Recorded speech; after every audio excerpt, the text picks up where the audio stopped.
first little journey together for quite some time. Very exciting. And already I'm feeling rather overstimulated. Yeah, and we haven't started. I honestly, I've got goosebumps, Piers, because this already to me seems very unusual. Where am I? What is it? Well, it is 4 houses built by somebody who studied architecture with a really eccentric older architect who has taught a lot and never built much, never built anything in this country.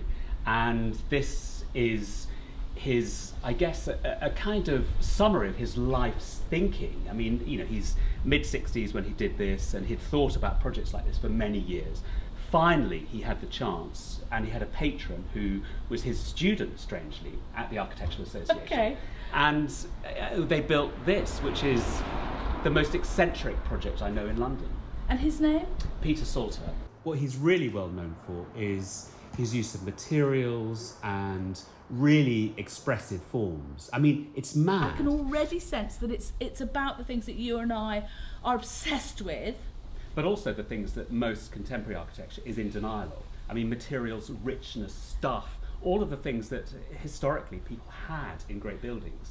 And suddenly in modern architecture, everything was supposed to be white, simple, square. Yeah. And here we are in a building where there's none of that Already, stuff. and we've literally, the street's there, we've come up the steps, we've shut the gate, and already we are looking at, I mean, let's start from the bottom up.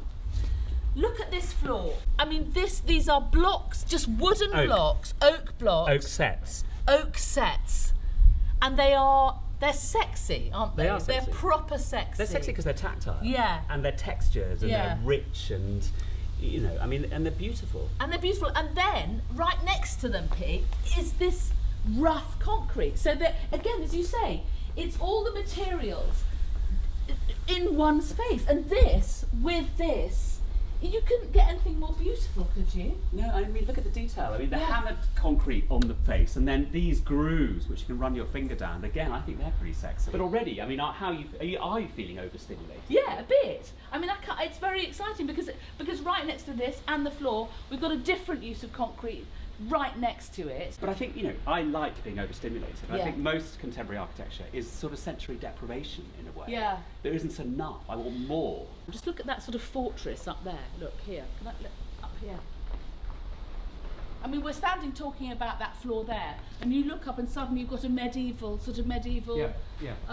You know, what is it? Turret with arrow slits in it and all that. I mean, people don't work like this at the moment, do they? No, well, I mean, it's a very expensive way to work. Is it? Yeah. I mean, everything is handcrafted. I mean, everything is, I mean, there's probably, you know, I guess 10,000 drawings for this project, and it was built over many years and conceived of probably over about 30 years. And that richness of detail, I mean, that's very unusual because, you know, it's really, really expensive, and you need someone who is going to indulge that way, I guess, of thinking. And instead of it being extravagant, I mean, I think what's fantastic is that people are doing this kind of thing. I didn't know this place existed, and I've been here for 3 minutes, and I've probably seen more interesting ideas in the entrance to this house than I have seen architecturally in probably 10 years. Yeah. I think it's a sort of masterclass in how to use materials, isn't it? It is, and it keeps moving everything on. I mean, I think nothing is as you expect it, and it sort of throws all of the conventions of contemporary architecture out the window. Can I just ask you, we'll go inside in a minute, can I ask you this? Do you think, you know, that the obsession with the meditative space, the clean lines, the lack of clutter, do you find that meditative, or do you find that I find it slightly, I find austerity actually makes me nervous? Well, I think it's also about sort of patriarchal control. It's about men wanting to control things that were in their domain and keep out clutter, stuff, life. And I think, unfortunately, it's a kind of really unhealthy way of thinking, because life is full of richness and stuff and things and people and kids and, you know, and chaos. And I think this project embraces it. And yet, I think and I feel this is a really meditative, contemplative space. I agree. This feels better for my mental health than a cold, white space. I remember that bedroom in Switzerland you went into. I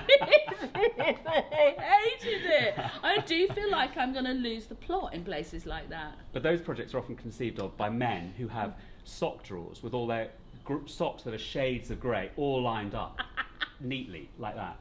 Yeah, they shouldn't be allowed to build No. buildings, should they? No. Should we go and have a look indoors? Here we are. And inside doesn't disappoint, does it? No, I mean the amount of stuff that's just thrown at us. Yeah, immediately my eyes go to those. Imagine they're working pipes, are they? They're structural columns, I think. Are they? Holding everything up. But they're bright blue. Yeah. I love it. There's no sort of hiding it behind a bit of plasterboard, is there? No. There's no one's pretending. And I think what's really brilliant to see, because I haven't been in here either, is just the amount of detail that, as I've said, is banished typically. I mean, I love the way those columns go into the ceiling, and the ceiling just has a bit of a texture that's worked into the surface just to receive those columns. And this, Piers, look at that. Mild steel. These are. It's So it's steel plate. It's steel plate, and look, the welding is beautiful. It's like sort of stitching, isn't it? It's like someone stitched it. Yeah. I mean, I think this is a house that looks like it has been hand stitched. Everything. I mean, you can imagine a team of artisans stitching, making, gluing, fixing, crafting, can't you? Yeah. I mean, each individual piece looks like it's been worked on by a different craftsperson. Yeah, And is that's that probably right. true? Is it? Well, I think it is. I mean, you Yeah. love making things, don't you? I do. I love using bits of stuff Yeah. that I find around the farm. I read the other day that growing is like making. I mean, the motivation to grow is the same as the motivation to make. I mean, there's So similar true. things. You nurture something into life. And all of these materials and things have been sort of nurtured into life, haven't they? Yeah. It's a house that's been grown in It some ways. is. Look at that, drain pipe. Red.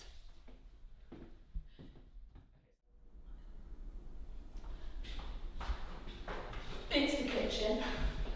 It's the kitchen, and it's massive. Actually, it's much bigger than I thought it was going to be. It's quite nice. It's on the street, isn't it? I mean, you look out Yeah. and see the world going by. I mean, it literally is a sort of, it's quite a posh urban street, but it is an urban street, isn't it?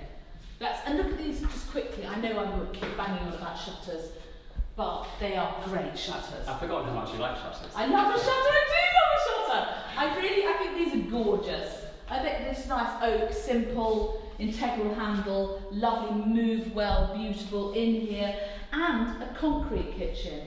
But there's lots of different types of concrete. Yeah. I mean, look at that. That's polished. So you see all the Yeah. aggregate, which is beautiful. It's handsome, isn't it handsome? I like that very much. And then look at this. Yeah. This is just beautiful, smooth concrete. I mean, this almost looks like leather, but it's. Is it concrete here? I think that. Is it what? Is that leather or coal? I think that's coal. It's amazing. I think it's actually, that's an underused material, isn't it really? Well, it's not like the cork tile we used to get from B&Q 30 No, years ago. but this is really, but I think it probably is just an ordinary roll of, it is tiles, but Yeah. but it's been polished, it's beautiful, isn't it? And then coming up here to, what are these? I think they're Buckle white holders? bottles. Yeah. Concrete surface. With lovely grooves Yeah, cut into them. handsome. Just practically, to build something like that would be quite something, wouldn't it? It would be quite well. I mean, in essence, it's quite easy to use concrete for kitchens. I mean, we do it all the time. But Do you? it's the way it's made here that is very particular. Oh, is that There's the a space for seat! breakfast? Is there space There's for a two? breakfast seat. There's only bed. There's a little. This is cute, isn't it? You see the little shaft of sunlight come in and then bounce up and look at it hitting the ceiling. Yeah, lovely up there, Sam. That little reflection up there. I think we'll get a cup of tea. I think then we might easily get a cup of tea. This is very, very good design for me. It is. This is just beautiful. It works. It's so exciting. What is, like, for instance, is that more cork on that wall or is that concrete? Because That's clay.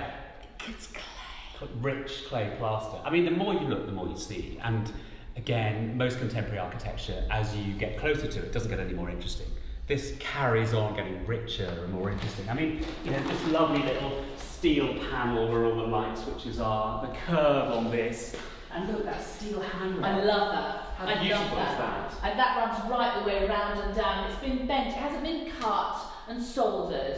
It's just been gently bent around the wall, which is it's kind of sensuous. It is, because it sort of caresses the wall. It doesn't. When you run, how many times have you, for instance, in Hello London Transport, run your hand down a thing and caught your finger or something as it goes down? This will not happen here because someone's thought about that. Yeah, look, I mean, the wells are actually, that's a weld in it, but they've rubbed it down and haven't tried to cover it up. It's that detail I love.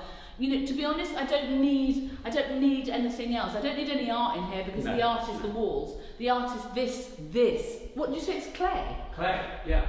But I think every material has, you want to rub yourself against, don't you? I mean, I'm serious. I mean, no innuendo. It's a proper tactile space, isn't it? And you don't feel, for instance, in a lot of our homes, if you were to rub your hands up and down this, you'd be thinking, oh God, I've got to now wipe it down because it's the wallpaper or whatever. You can touch this as much as you like, and it's always, in fact, it's very pleasing, and it's not going to mark. But also, in 20 years' time, these materials will look better. 30 years' time, even better, as they take on a little bit of patina and texture and life. Of people living in the environment will make it more beautiful. I'm interested that this has got handles in, and I want to know why. It's probably because it's clever, it folds up and I think it does. I don't think I'm going to do it in case I get into trouble, but actually I think oh, it's on Pete? It's on wheels. Yeah, so you can drag it around. So you can move this table if you wanted to. Look at that. Yeah.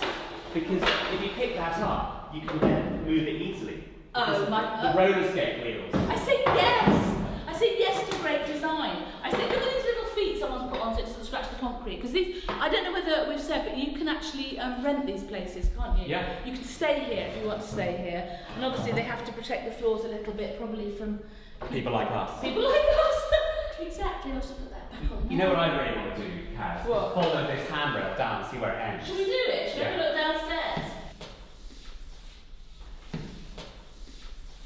You're just clearing up after us? Yeah. I mean, this is great, isn't it? It's good, isn't it? I mean, it's so beautiful. I mean, look at the different concrete here. Yeah. Because you're going into a different space and they've done something different with the concrete. Yeah. What have they done here, Piers? What's that? Well, that is smooth formwork that they've just left here. They've hammered it after they've cast it. And usually you have a plug and it's just a raw bit of concrete. Here they put a bit of oak in it. I love that, it's adorable. It's bringing that oak kitchen, just a little hint of it as you go downstairs. I mean, look at this. I mean, this is so well thought out. That's beautiful. Oh, so the handrail turns into, that's brilliant. Go down here, round here, down here, look. So the handrail goes right the way down here, right here, back up. This is so brilliant. And turns into a coat. I mean, that is beautiful, isn't it? It is. And you know what's interesting for me to see is that every single thing that we are looking at would have had a set of drawings to go with it. Someone had to get their head around how to make all of this. And there were thousands and thousands and thousands of drawings working out how to do all this and working out all of these connections and curves. I mean, it's beautiful to see. It's, for such what looks like a kind of easygoing, simple space, the thought, the detail, the requirement for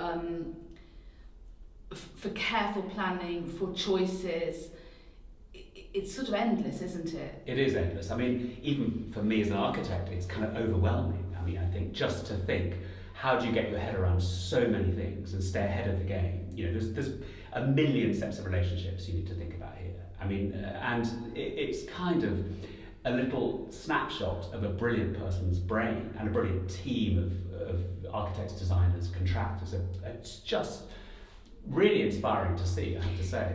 What we can't really give an impression of here particularly is because it's hard to shoot, because it's such an interesting, I mean, we're only in one of the 4 buildings here, aren't we, one of the houses, but even in this one house it's very hard to give a true idea of how complex this space is. It's not a set of square boxes, is it? Although I think if we go upstairs we might find that there's a little square plasterboard white box on top. They ran out of ideas. Yeah. Should we go and have a look? Definitely. I don't think they would have done, but you know. We should just check. a magnolia box on the top.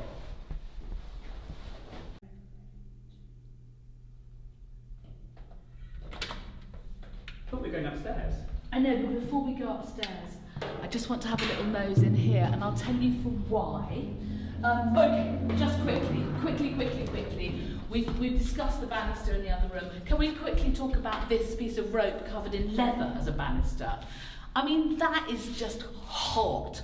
I just love it. I just love it. And as you say, the more love it gets, the more hands that are on it, the more beautiful it will become, because it's saddle leather or something. I mean, it's breathtakingly moving. But around this corner, what the hell's going on in here? This is some crazy sort of Star Wars Darth Vader sort of installation, isn't it? I really love it. I mean, This is mad. I mean, I think I have seen pictures of this before. This is a. This moves.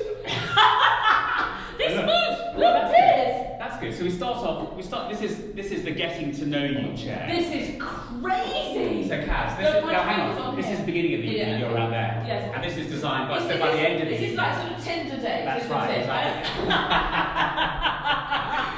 Yeah. You pretend that you're going to keep arm's length, and then you.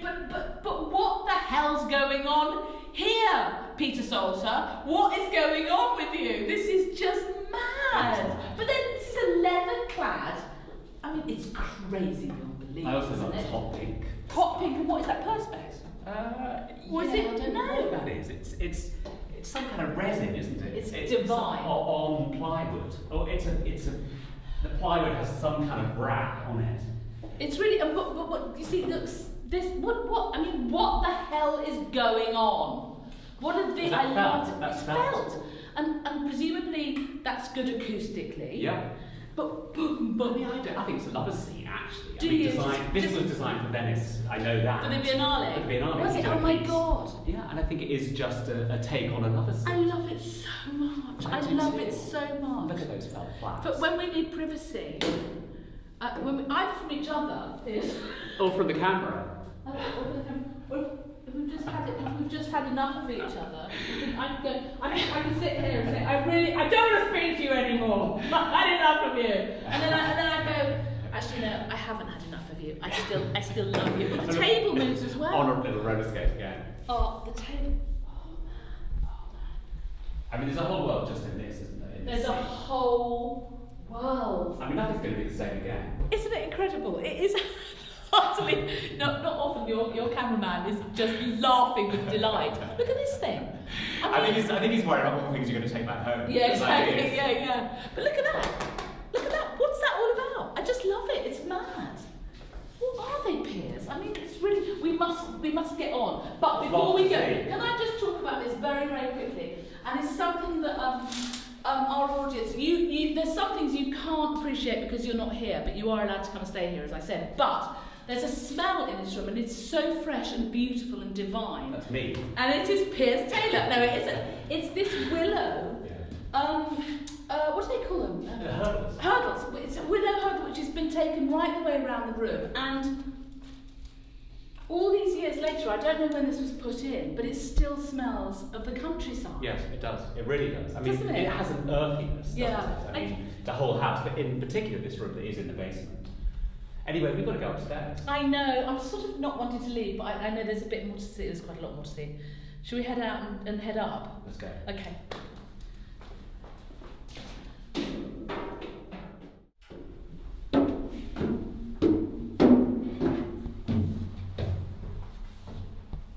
I mean, it's truly spectacular. I mean, it's not often I'm lost for words, but it really is overwhelming.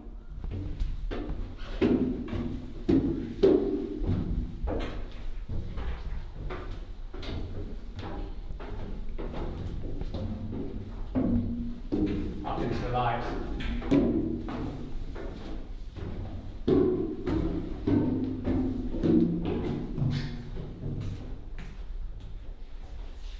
Look at this, Kaz. But look at this patch of purple light. Again, it's what I love is all the different references, because you could be at Notre Dame now. Yeah. This is like the most beautiful church you've ever been in, and it's entirely sort of incongruous seemingly, but then you're there, and it's a celebration of light, isn't it? It is. I find it quite moving, actually. It's a celebration of like when the light levels are quite low. Yes, they are. Seriously. Yes, they are. And oddly, you know, there's a lot of light in that top of that stairwell. Modern thinking would say, well, you use all that light in the living spaces, but actually the reverse is true here sometimes, isn't it? It is, and I think going into dark spaces and then moving into light spaces, I mean, that range of scale you get here, from smooth to rough, light to dark, small to big. Yeah, that's kind of what it's about, isn't it? It is about that. It really is. It's a narrative that keeps you enjoying the house. I mean, honestly, we've been here for a few hours, but I feel like it would take almost a lifetime to discover how to live and, you know, what to enjoy in this house, because there's so much. If this was a play, what would it be like? Oh my God, that's brilliant. I think it might be, it's probably something Chekhovian, you know, because you think it's a comedy, but actually it's a drama. You think there's going to be a wedding, and actually there's a suicide. You know, it's complex, and it keeps you guessing. And I think, you know, like a Shakespearean play, things suddenly happen that you don't expect, and they literally take your breath away. And I think I can see a place where that's about to happen in here. It's, wow, this is amazing. Yeah. Is this the thing they call the yurt? It is. I mean, we've read the blurb, haven't we? And Yeah. This is the yurt, which is so funny again, isn't it? Because it is a bit like a yurt. Oh, exactly. It is absolutely like being in a canvas tent, only these walls are more clay, I think. Clay with straw. Yeah, let's have a look. It's a beautiful colour, isn't it? This dark grey blue. It's wonderful. The straw looks like gold. It does. Doesn't it? It's like flecks of gold. When the light catches it, it's like 18-karat gold has been just threaded through some sort of mystical fabric. Oh, I think are these the little lights you were talking about? Yeah, they're natural lights, aren't they? They use them on ship's decks, I think. But you know, I think what's great to see is instead of it being just like a yurt with a symmetrical roof, there's no complete curves. Everything is at a strange angle, isn't it? Yeah, because you would, sort of a simpleton like me would design it probably all coming up like a teepee. Well, most architects. You know, but it's easier as well. It's easier, but oddly, this makes you question the room, doesn't it? The minute you come in, you question the space. You don't kind of go, oh, I know what that is. I know that's a teepee shape. It's not. It's none of those things. It's really unusual. It makes you examine the ceiling, the space, the curve of the floor. Everything is questioned all the time. Yeah, what do you think this is here? I don't know. It's like naughty set. It's just like a mad little. But again, you know, mad, crazy. But the joinery, the beauty of the joinery, has to be seen to be believed, doesn't it? What the hell's that? That's another flap, I think. Another shutter. Or But Piers, this comes down. No, this is a No, ventilation. but look, is it? Oh, I see. So, oh my you God, have a go at that goes to the outside. That's air coming in, and we need it. It's a hot day today. Isn't that amazing?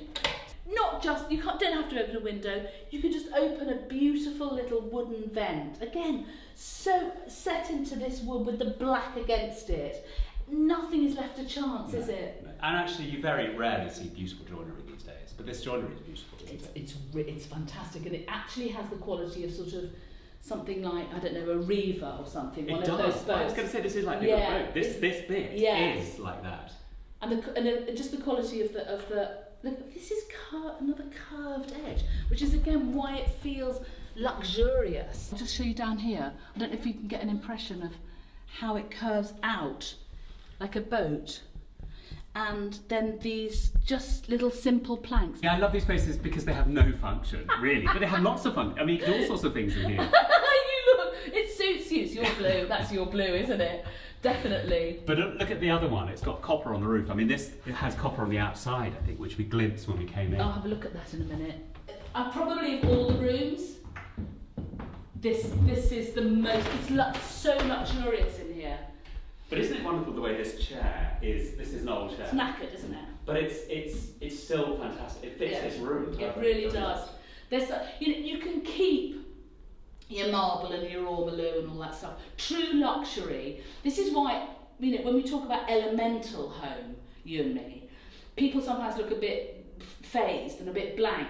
But isn't that what we're interested in? It is. In something absolutely elemental and therefore truly beautiful, because this room sings. It does, and it speaks of the richness of life, and connects us to what it means to be a human being, doesn't it? Yeah.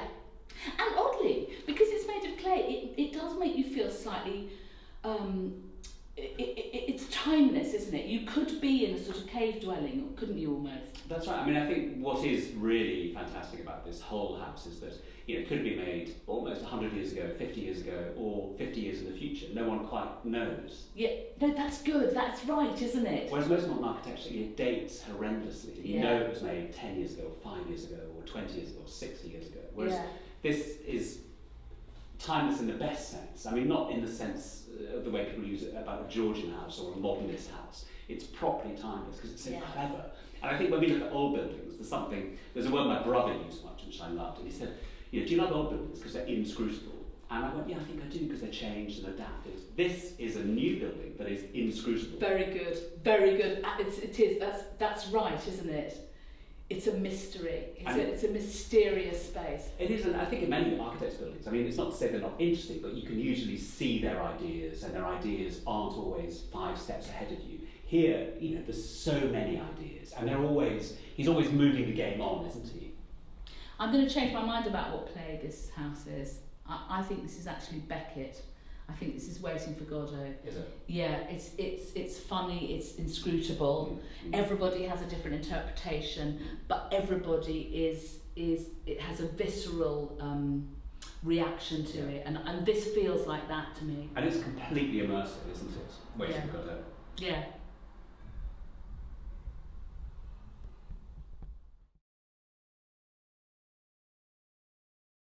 I mean, I'm supposed to be getting on the road, but actually, I just want to see all this. This is like a winter sitting room, isn't it? I mean, look at that. That hearth is, it's like an anvil. I mean, it makes me feel quite emotional just seeing all this stuff. It is moving, and it stirs one up in a kind of really, in a mysterious way. You don't know quite why you're reacting in the way you're reacting to this place sometimes. It's not an intellectual experience, it's an emotional experience, this house, isn't it? Like the best experiences are. I mean, I think buildings that move us like this are really rare, I think. I've never been anywhere like this in my life, Except perhaps at old churches or old medieval buildings where you get that sense, but actually every room is different here. Yeah.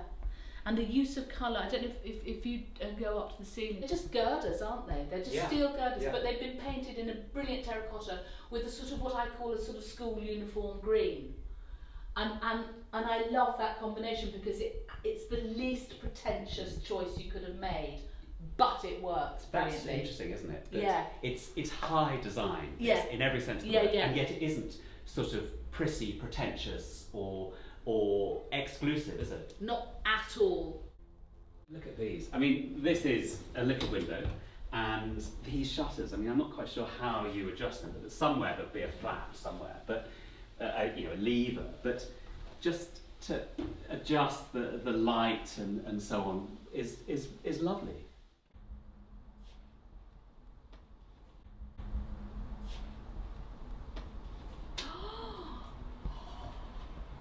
I mean, isn't it fantastic coming up through the building, through all those textures, materials, the dark, the change of light, and suddenly out into the city? It's, I must admit, I didn't expect there to be access to a roof in a house like this. But also because the house is quite contained and quite introverted, and you get glimpses of London. Here we are with this panoramic view of West London. Then you get the view of the other houses. What do you think your best space is? Well, I think it's the yurt, and I'm surprised by that because I do like things that have purpose, and it doesn't have a designated purpose, but I think I'd never tire of sitting in that room. It's so beautiful, and the craftsmanship is so beautiful. You, best bit? I don't know. I think the staircase, perhaps, moving up through the building from the dark to the light with the change of materials, the glimpses of London, the little shafts of natural light and artificial light.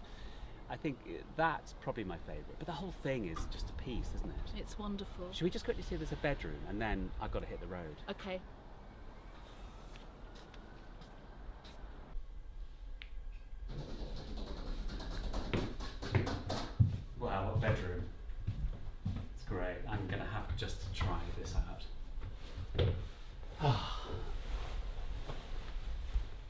Gosh, what a room.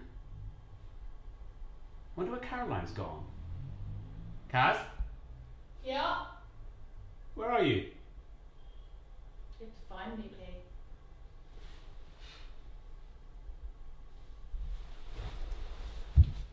This is like hide and seek.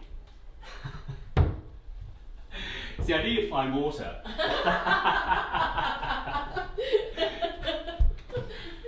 This is the most gorgeous bathroom. This is like being in steerage on the Titanic, because it's not sort of, you know, like a glamorous, oh, you're right. It's not a glamorous sort of bathroom. It's like, you know, what is in the hull of a ship. Yeah. It's like being, you know, on the bottom deck. It's where Leonardo DiCaprio would be and not where Kate Winslet would be. I think it's also, I mean, there is actually space for two. I mean, I'm Easily. obviously, you know, I'm aware that your husband is here and I'm doing this with his blessing, but I mean, this is a fantastic double bath. It is. A little stainless steel place for your shampoo.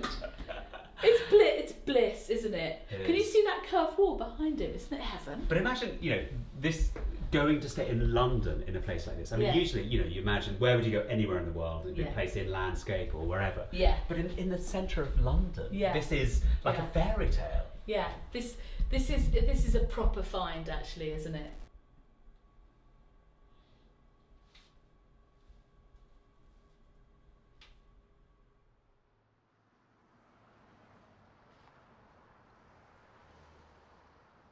Laura, this is a first for me. Piers has brought me here for the first time today, and it has been exceptional. You look after this place. What's your title? Yeah, I'm the keeper of Walmer Yard. So I look after all 4 of the houses, and I run the Baylight Foundation, which is a charity that's kind of based in the houses. We look at how we experience architecture. Is that what the Baylight does? Yeah.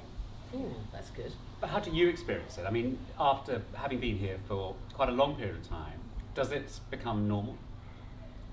I think there's still moments where, like, I'll wake up in the morning and the light will come in a slightly different way, and I'll be like, wow. And I kind of think that there shouldn't be any of those anymore. Like, I've been here since kind of nearly 4 years now, and I think I should have seen everything there is to see in these houses, but I don't think I have.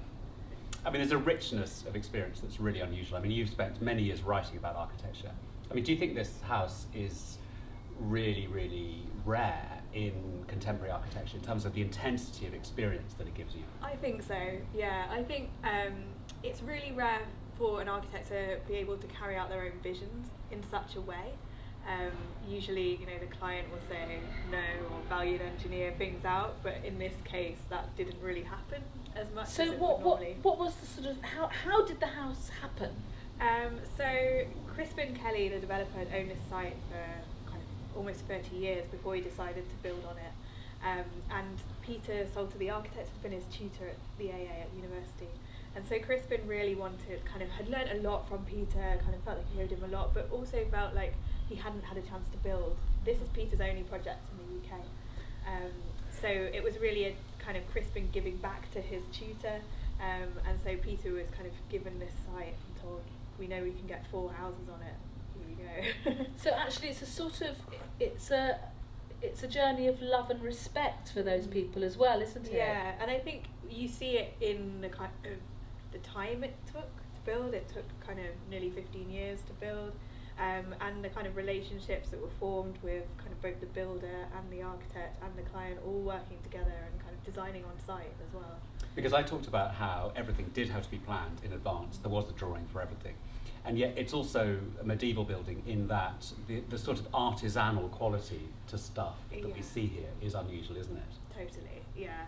I think often, you know, we try to build fast in the kind of modern world, and you want to kind of get things done, whereas this building was kind of very slow and it allowed for that craft to happen. And Peter's really into craft. I think, you know, one of the books was David Pye's kind of The Art of Craftsmanship that they kind of read at the beginning of the project. And it feels like that, doesn't it? Yeah. Well, David Pye talks about a workmanship of risk, which I think is really interesting.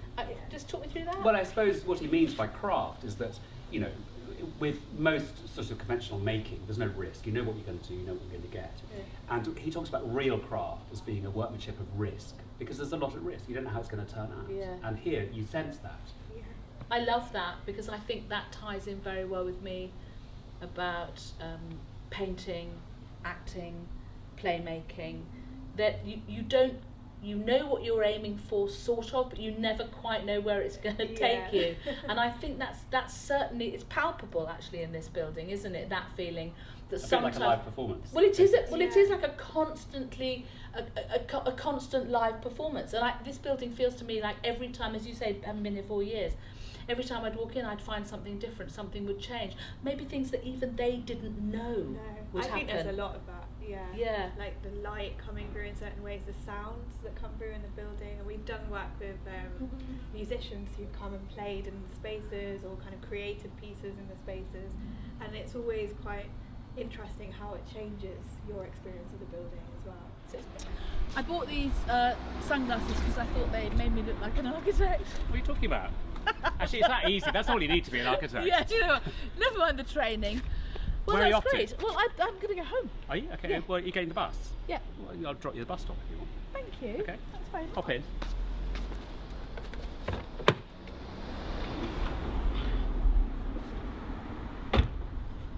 Oh God! That's a very low seat. So where should we go next? I don't know what sort of house do you want to look at next? I don't know where we should go. I don't know either, but my hunch is I'll show you something that'll blow your socks off.